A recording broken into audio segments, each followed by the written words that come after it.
According to the royal family's official website, there are no obligatory codes when meeting the Queen or a member of the family. Long gone are the days when the royals were thought to be gods and treated as such, but it adds that many people wish to observe the traditional forms, so how would you do that? According to the royal family's official website, there are no obligatory codes when meeting the Queen or a member of the family. Long gone are the days when the royals were thought to be gods and treated as such, but it adds that many people wish to observe the traditional forms, so how would you do that?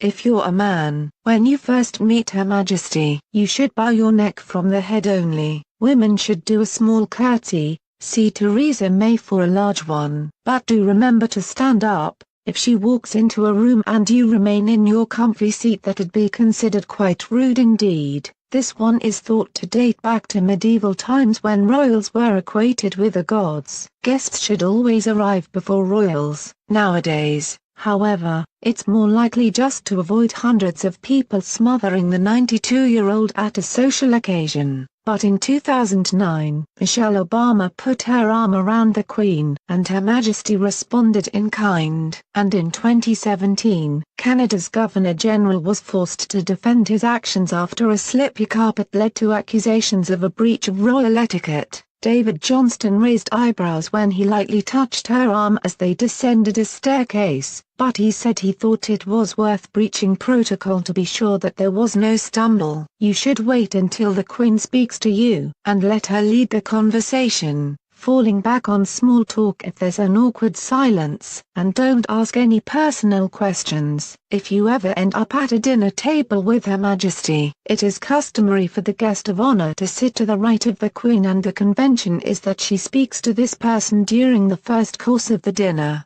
then switches attention to the person on her left for the following course. Formula One star Lewis Hamilton, who was seated to her left at one function, didn't know this and tried to speak to Her Majesty but was politely told, "No, you speak that way first and I'll speak this way and then I'll come back to you." It's seen as rude. See Donald Trump. Royal etiquette experts Debretz reminds guests in times of overexcitement or nervousness not to drink too much alcohol. But don't worry too much, Her Majesty is fond of a tipple or two, so you'll be in good company. You should always wait for the Queen to leave before you make a move for the door. Debretz states guests should never leave an event before the royal personage unless permission has been granted through a private secretary. The same goes for eating and going to bed. Imagine being invited to spend the night